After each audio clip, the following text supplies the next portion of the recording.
Hi, welcome to Pizza Cultura, part of the Pizza Club Network. And I'm excited to have my co-host on here. You know him as Pizza.Dexit on Instagram, Pepe, out in Naples. And today we're joined by Laura Meyer, another West Coaster over in Berkeley, California, the owner of Pizza de Laura. Welcome, Laura. Great to see you again, Pepe. Yeah, thanks for having me. So I'm going to do a little song and dance about Laura before we get going, just so that people, if you don't know who Laura is, I don't believe you're actually in the pizza world, but Laura is an educator. Laura is an amazing competitor, part of the World Pizza Champions. She's been a mentor to so many women and in the industry and an entrepreneur opening Pizza de Laura in Berkeley, California, and almost celebrating their second anniversary. And we're also going to talk about one of the new roles that Laura has, which is founder of Fork to Future, a new nonprofit that's founded in California, but going to go global. So just you wait, Pepe. We're coming for you in Naples. So, Laura, I'm just going to kick off and just have you talk a little bit about Pizza de Laura and how exciting it is. A matter of days right after Expo. I remember Expo 1 when you opened Pizza de Laura within the same week, which was like insanity. Yes. But talk about Pizza de Laura, especially since Pepe hasn't been to Berkeley yet, and make us hungry. Yeah, well, like you said, I opened it right before Pizza Expo. It was the same week. And then, so our second anniversary is the Sunday right before Pizza Expo. So again, it's just going to be hit the ground It's a running. punishment. Yeah, it's just can't stop, won't stop. But yeah, I mean, Pizzeria de Laura, it's everything I wanted a pizzeria to be for me, especially because people want, at least in this area, people want as much variety. They want choices. And so I wanted to be able to offer that to them. So we do four different styles of pizza. We do the classic New York round, and then we do Sicilian, pan, Detroit, and grandma. But the cool thing about it is that usually when you find multiple styles on a menu, there's usually one or two or a handful of combinations that's assigned to one specific style. But the way that my menu is built is that you get to pick your crust style and then you get to pick your combination. So ultimately, you've got four different variations of a pizza that you could have. So it's offering four times the variety, which I love. And then, of course, we do fresh pasta made in house as well, and then assortments of appetizers and salads. So it's a pizzeria. It's a little bit more than your average American pizzeria, let's say. And so, Pepe, you want to talk a little bit? Do you have any questions for Laura about her pizzeria styles, her background? Well, usually, and my first question to any pizzaiolo that decides to open a pizzeria is why? I mean, Laura, I know that you had an incredible background. You worked also. I mean, you grew also working with Tom Gemignani. You participated at the World Pizza Championship. And at one point, it's important for a pizzaiolo to basically step out and decide to have their own place. But I need to know the motivation. And the reason why I'm asking is because we do know that having a pizza business requires a lot of effort, especially in a landscape right now where there is a variety of choices. So, Yes. how come at one point you decided you wanted to have your own place, and in which ways you wanted to stand out from the competitors? Yeah, I mean, it great question because for me, like a lot of people, COVID allowed me the time to kind of figure out what am I doing with my life? Who am I? What's my purpose? And, I was very content working with Tony. He's still family and I miss my time with him. I miss, the camaraderie that we had in our working relationship. But COVID kind of made me stop and made me think about the trajectory of my own life. I was very young when COVID hit still, and I had to kind of decide, okay, am I going to do this? Because if I'm going to do it, I've got the energy to do it. I've got the time to do it. I don't have as many outward responsibilities. So it would be the perfect time to do it. But having watched Tony and so many other people open restaurants, go through the struggle of ownership, go through the stress, go through all of the ups and the downs of what it takes to own a restaurant, or not even just a restaurant, but a small business. And like you said, in this climate, it was not a decision that I took lightly.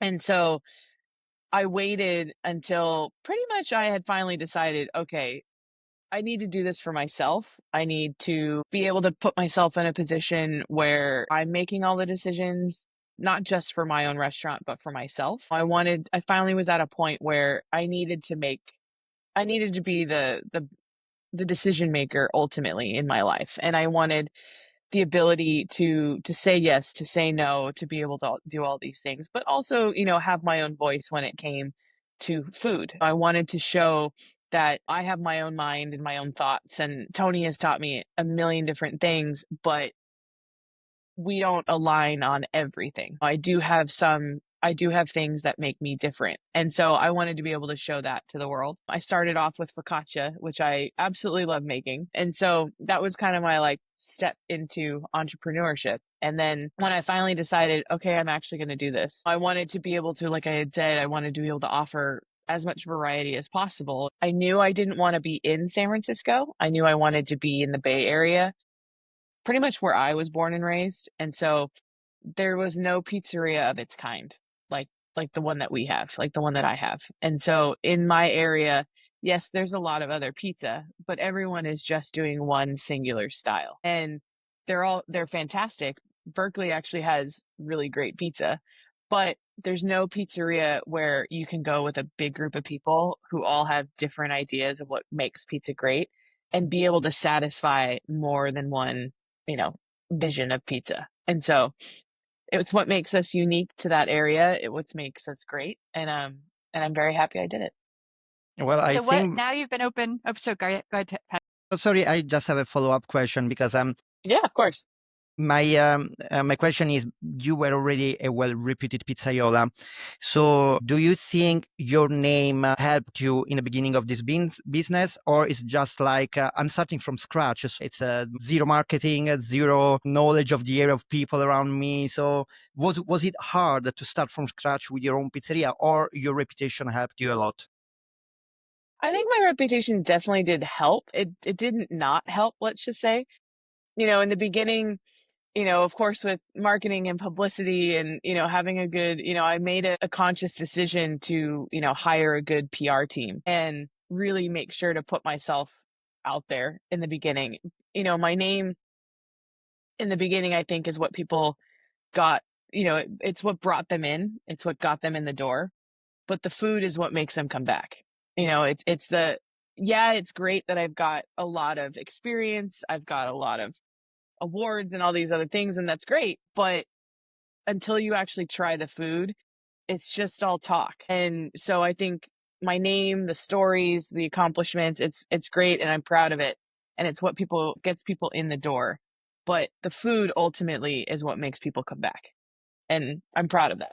So Laura, almost 2 years, you're also expanding. So you talked a little Yes. bit about having fresh pasta on your menu. You also operate kind of a slice situation in the current restaurant strategy because you do to go. Do you want to talk a little bit about what your vision is for the restaurant 2.0?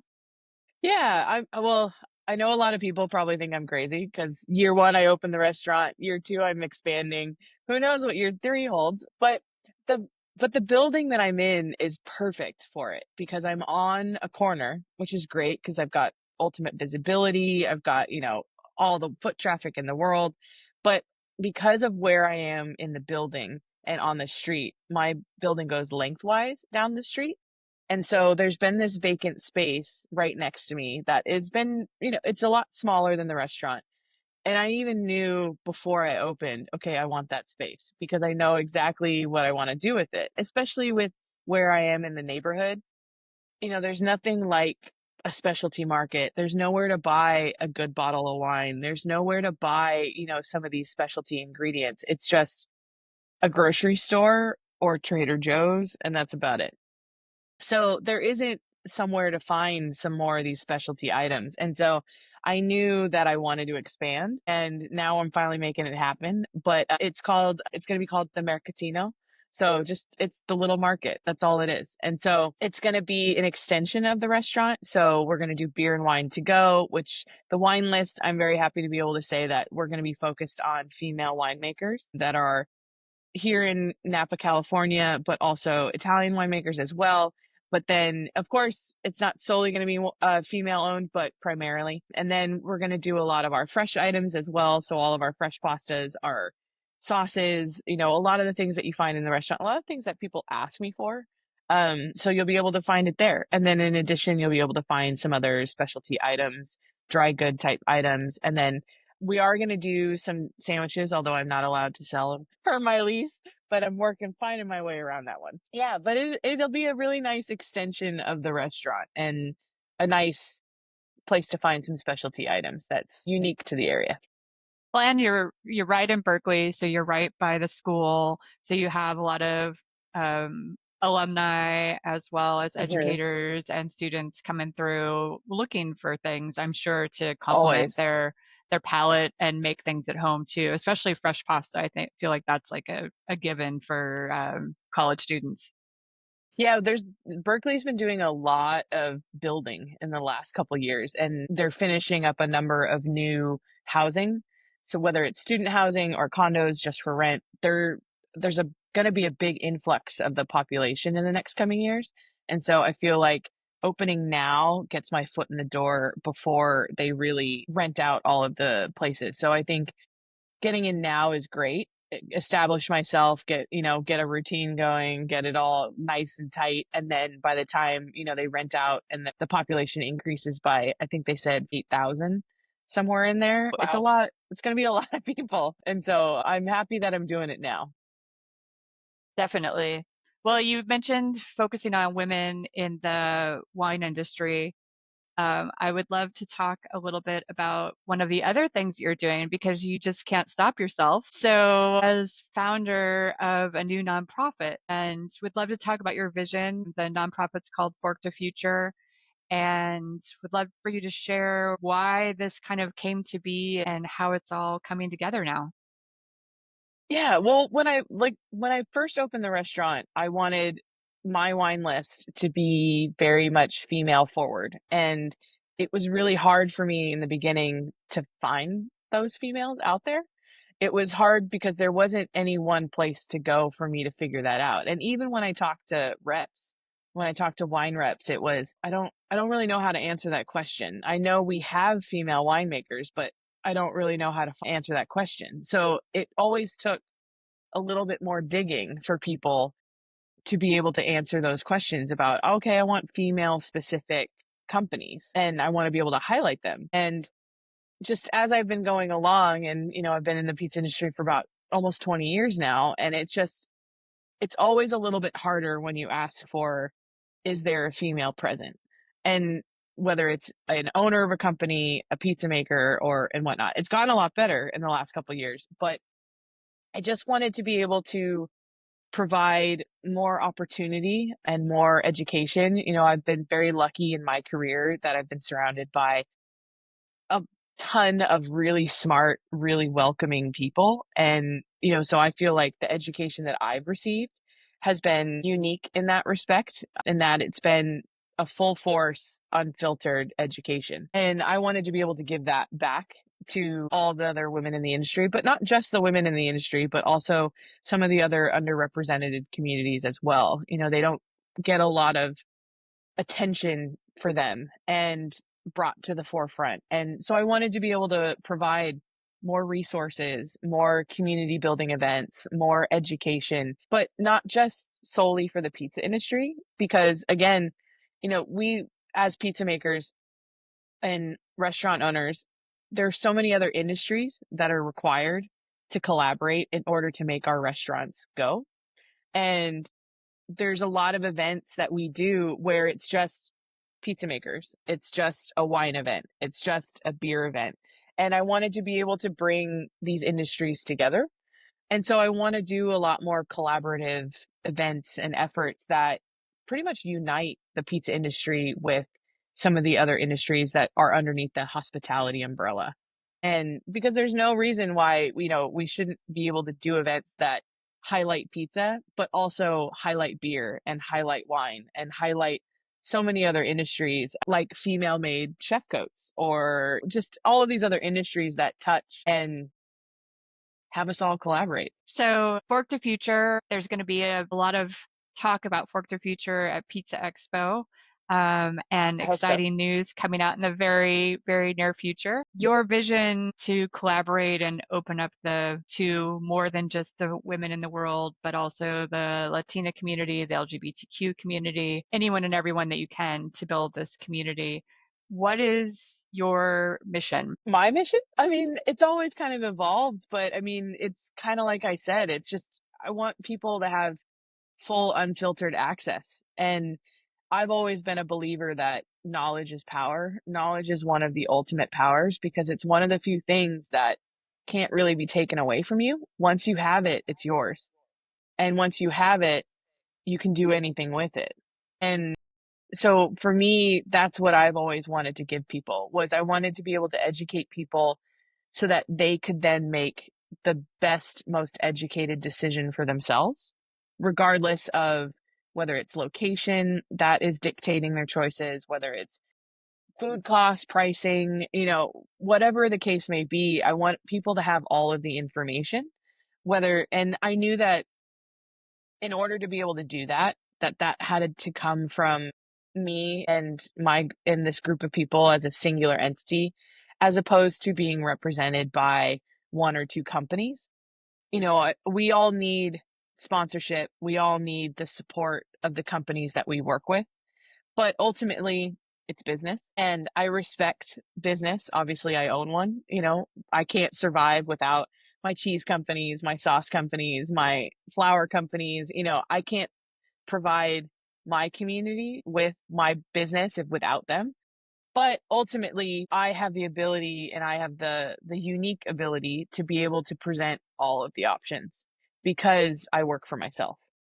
And so I wanted to be able to give that back to the world. I wanted to be able to give that back to the community and really be able to educate people. And so that's ultimately the goal. I have a Hey, question. Yes, I have a question. I would like to get back on you, Laura, as a pizzaiolo and as a person. And I'm asking you a question, usual a question that comes from an Italian, because you've been to Italy so many times. You participated to our pizza championship. You also been a judge in our pizza championships. You've been to Rimini recently, right? Yes. But as far as I know, and correct me if I'm wrong, you don't have an Italian background in your family, right? Not that I know of. I mean, unless someone's Exactly. hiding something. Yeah, so and that's great to me because anyway, you have embraced in some way our culture. So my question is, how did the Italian food and culture in general, your experiences in Italy, have impacted on your development as a pizzaiola, so as a professional and as a person? Yeah, I mean, I don't get that question a lot, which is unique because I think people just assume I'm Italian or at least have some form of Italian history. I'm Laura, brown hair. I make pizza. I go to Italy a lot. you can speak Italian to the judges. Yeah, so I think everyone's just assumed, well, she's got to be Italian, right? Uh, but the first time I ever went to Italy, I was right out of high school, so I was a teenager. My parents let me backpack around with a friend, and we weren't even 18 yet, and we were alone. The history, I studied history in college as well. And so the history of Italy, even before Italy was Italy, and just the immense amount of history that's there and the culture. And I think for me, the thing that I love about it, about Italian culture and the people, is that your history is still so much a part of your daily life.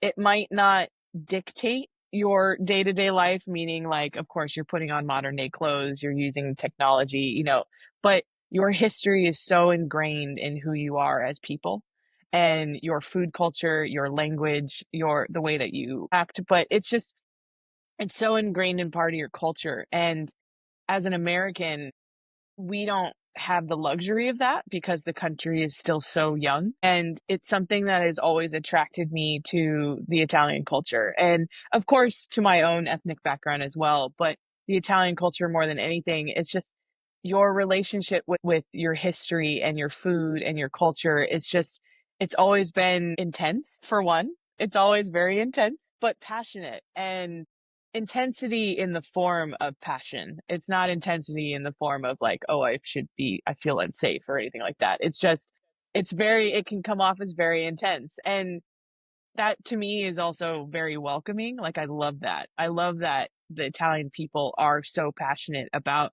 their culture and their history and their food and their pride in who they are. When you ask someone, where are you from? It's, oh, well, I'm from this specific town first. And then I'm from this specific area. And then I'm this, before you even get to I'm Italian. Italians usually like last on the list. And I love that. And of course the food is amazing. The history of your food culture is amazing, the evolution of it, but also the protection of it. A lot of other cultures don't have the same protections around some of their more traditional foods, and it just kind of harkens back to the pride that Italians have around their food and their culture and who they are. And it's just something that I've always loved, and I've always felt welcomed every time I've gone, whether it's for work, for a competition, even though I'm competing against all these people and they look at me like, who the hell are you? You're this American girl. Why are you here? But I love it. And I also am just a very competitive person. I am also a very passionate person about the things that I love and the things that I like to do. And so I'm usually right up in there. I'm bumping elbows with the rest of them. And, I'm covered in flour just as much as the next person. And, I love that visible passion that the Italian culture and the Italian people have. And so it's something that's always drawn me into it. And so, yeah, I feel like I'm an honorary Italian now. It You might are, not be in my blood, you but are it's in my heart. definitely. I believe you don't find any resistance. The reason why I'm asking, because we also tend to be quite traditionalist, being quite, as you said, protective of our traditions and food.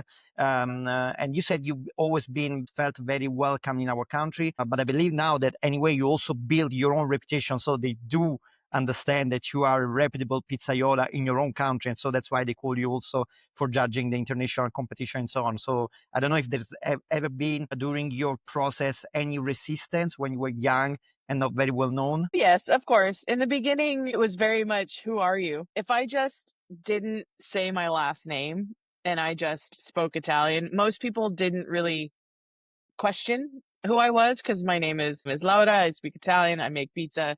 That's what I'm here for. So most people kind of just, it's not that they disregarded me, but it was one of those, I was still so young that I kind of just kept to myself. I was just trying to watch and learn. And so I didn't really cause a big fuss. It wasn't that, I was there to learn. I was there to, put my hat in the ring and try and all that stuff. And so, but yeah, definitely in the beginning, there was a lot of, who's that? Why is she here? Assumptions that I wasn't there to participate. There were a lot of assumptions that I was there to assist someone else, most likely Tony. It was a lot of, okay, she's here. That's great. There's a lot of women present at competitions, but a lot of the women that are present at competitions are there in more of an assistant role. And so I think that in the beginning, that was the general assumption, but slowly but surely, people started to recognize, especially because I won. It helps when you win. I've got like my name's on the board. I have a reason to be here, and that kind of solidified like, oh, okay, she's the real deal. She's here. And also she's not going away. Like I kept coming back year after year, regardless of the welcome I received. And it was never a bad one. I mean, thankfully, I don't have any horror stories of being yelled at or screamed at or, treated disrespectfully. Thankfully, I don't have any of those stories, but it was always kind of one of just, it was almost like I was invisible in the beginning. But the fact that my persistence, I came back year after year. I went to all the events. I made I might not have been in the front row, but I was in the room somewhere. And so I think that was a big part of, how my reputation has evolved, I would say. But I think it's also with think people have an understanding that I respect the Italian culture. I'm not making pizza because I'm trying to make a copy of something. It's my version of it, but I have a respect for the product. I have a respect for the culture. And I feel like I present it as such. And so I think people see that, that I'm doing it in a respectful way of tradition, of culture, you know, I'm not an Italian, but I make Italian food. And I feel like if you're going to do that, you should have a respect for the culture that is not your own. You're not trying to do it as a puppet or, an imitation. And so I think that that has a lot to do with it as well. You think, Pepe? You got a big heart from Pepe. Oh, thanks. No, I think that also sets you apart, Laura. And I think that's one of the things that I see too, just going to the competitions, whether you're competing or you're judging, people respect you for you, and your accomplishments and all the things that you've done. It's shown in the demos that you do at Expo, the classes now you're teaching at Pizza University. It's your name out there, whether you before you had your restaurant with your name on it and now that you have your restaurant with your name on it. It's the Laura Meyer show, and that's pretty awesome. Well, thanks. I appreciate it. I've worked really hard for it and I'm proud of the accomplishments I have, but I'm 36. I've still got a long way to go. And, the pizza industry as far as it's come is going to continue evolving. It's going to continue expanding and I want to be here for it. I want to be a part of it. So What do you my see Want you there to focus. be would part be? of it too.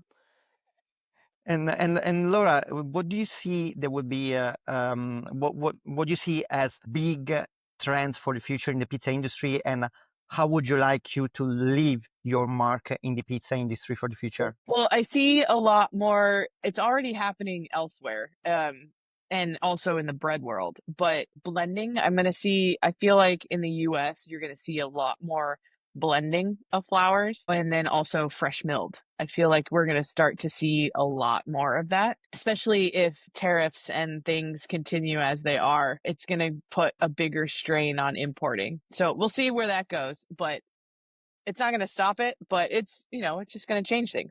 So I definitely see a lot more blending of flours, a lot more fresh grains.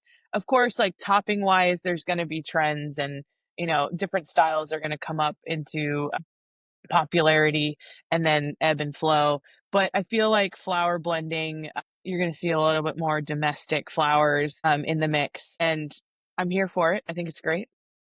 But I forgot the second half of the question. Yeah, the second question is that how you as a pizzaiola would like to leave your mark in the food industry, and I'm talking about specifically with your product. Well, I want to be, of course, as a pizzeria, you want to be a part of the trends. You want to stay, relevant. And so I also have been trying to teach myself about fresh milled grains on traditional grains that you would see in pizza making. So not even just wheat, but we're looking at like barley. We're looking at just a lot of the other grains.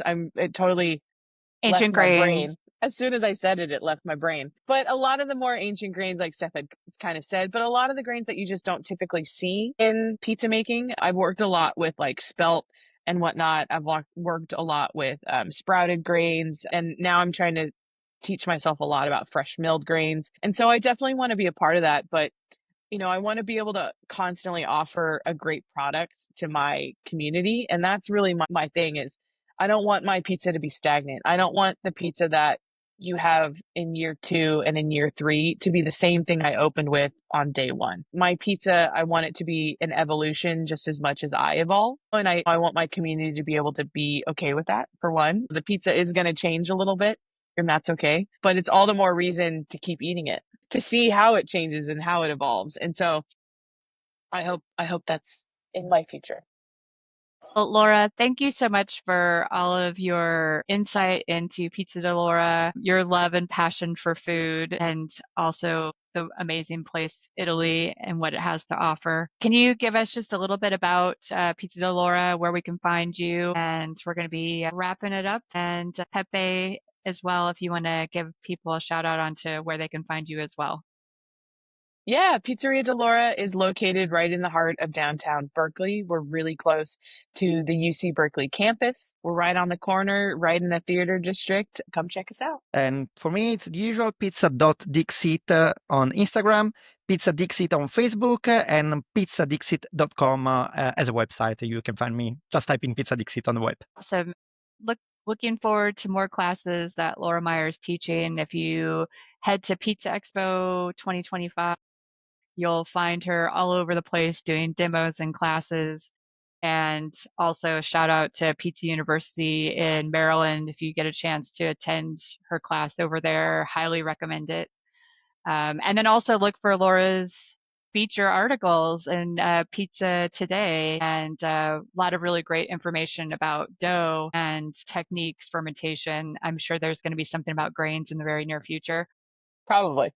So yeah, and then also follow Fork to Future. You'll find Fork to Future on IG at Fork to Future, all lowercase. And I'm Stephanie Swan.